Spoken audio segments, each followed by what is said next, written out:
Guys, it's Fritz, and today I want to talk about something that I wanted to talk about for the longest time. The zombies community for Black Ops, for World at War, up until now Black Ops 3. What I wanted to talk about is how everything started. Nocturne Totem, Night of the Living Dead. Verrucht, Darius, Sheena Numa. Those are the 4 maps of World at War. Treyacrch thought, this is the only game we're going to create. Then the zombies community came along and said, we want more games like this. So Treyacrch gave it to us. They gave us a new game called Black Ops 3. After they gave us Black Ops, that's what I meant. After they gave us Black Ops, everyone thought, Keynote Totem's boring. We want more maps. So they added DLC. This is the first time they ever added DLC, because in World at War, if you just had the game, you would get the other maps when they came out. So they gave us DLC. Everyone downloaded the first map, which was... I can't remember now. I'm going to have to look back at it. But whatever the second map was, after they brought that one in, everyone loved it.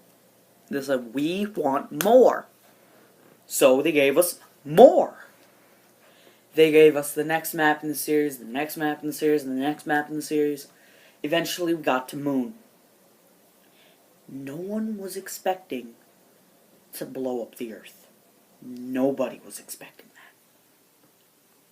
that. Also, cool little side fact about Kino. It was supposed to be the DLC 5 map for World at War.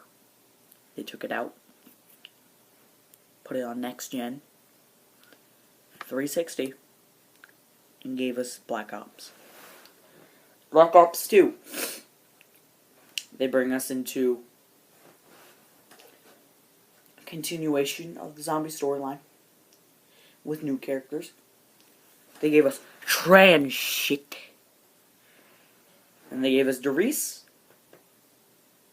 side map Mob of the Dead, side map Nuketown. They gave us so many side maps. And eventually, they gave us Buried, the conclusion to the Black Ops 2 storyline, and the Black Ops 1. Because Black Ops 1, after you blow up the Earth, it doesn't destroy the Earth like everyone thinks it does.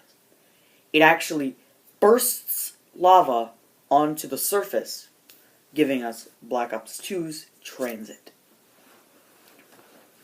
So after Transit came out, they gave us more maps and more maps. Eventually they gave us Buried, where it all ended. Whichever Easter eggs you did on whichever map, you would get that conclusion.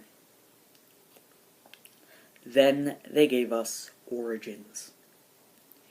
The start of a new story. The start of the 2.0s. Now the 2.0s are Richtofen, Dempsey, Takeo, and Nikolai.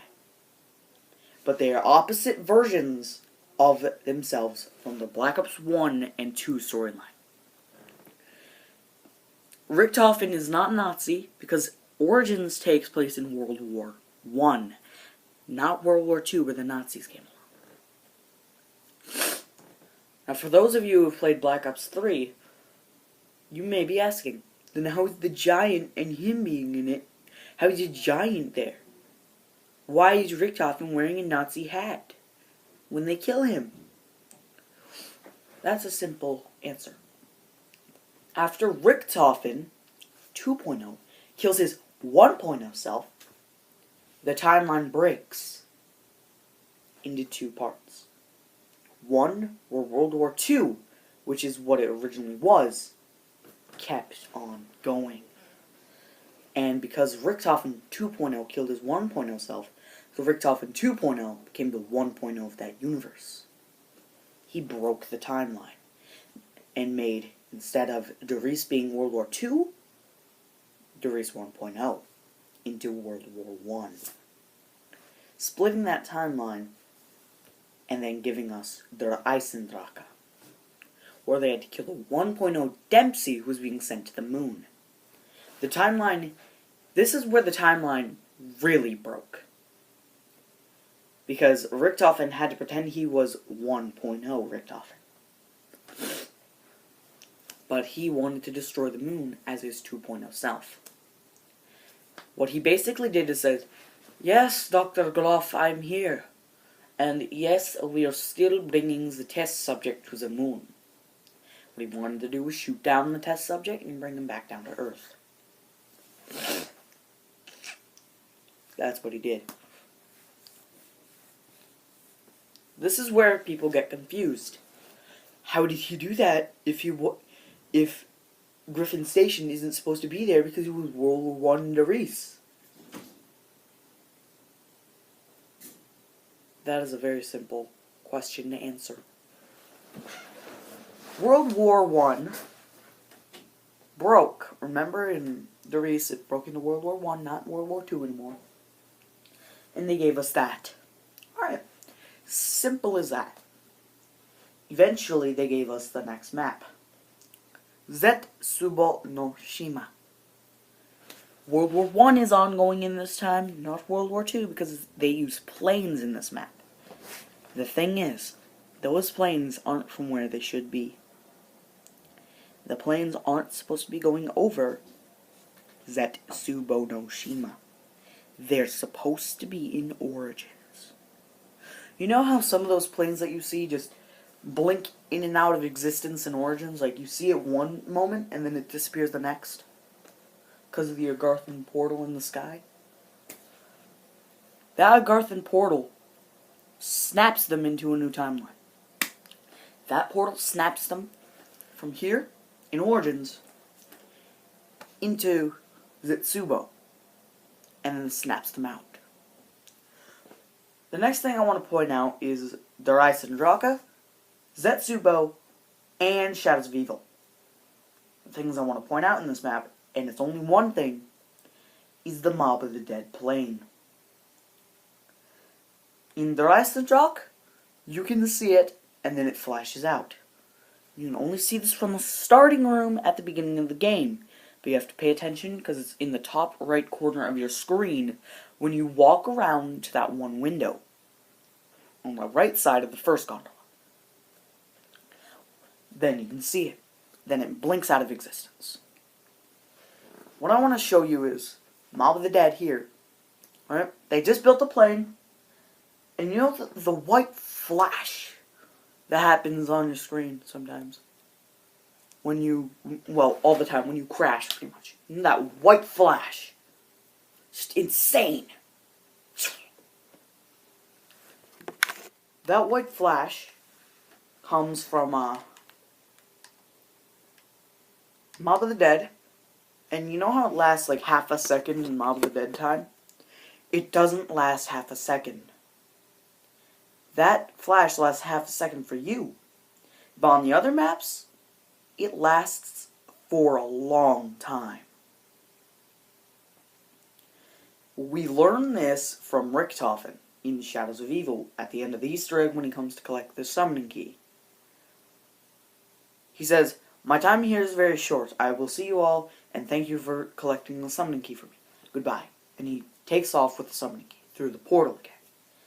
That portal broke the time because it gives them more and more time. Dempsey, Takeo, and Nikolai think he's been gone for 2 years. That's because he spent 2 minutes in Shadows. Even though he spent that much time, it's 2 years in the giant time. So 2 years have passed since they've arrived. But only 2 minutes have passed for Richtofen. That's why Richtofen looks the youngest, and they look a little bit older. The next thing that happens is, in Zetsubo you see it again. It teleports from here, Mob of the Dead, Shadows, Zetsubo, and then it teleports to Treyacrch, back to Mob of the Dead, out of the flash, crashes, but it doesn't. That lightning strike that hits your plane, it's 115 elementally charged. So it basically snaps it into another time. You can see it on the rooftop of Doris. It flashes into there and lands perfectly. And then it strikes it again and brings it back when you're back on the island. That is how the Mob of the Dead plane travels around. It goes through different universes. I hope you guys enjoyed this little rant, I guess you could say, of mine. This was about the zombies storyline, the zombies community, what's been happening, and my theory on the Zetsubo no Shima plane that you see in the sky, and other things that are out of place. Once again, I hope you enjoyed. If you did, please leave a like. If you didn't, it's fine. Dislike it. I don't really care. And I hope to see you all again next time when I record a video. In the meantime, this is Fritz Smith, Science Smith, Two Kinds Mike, signing off.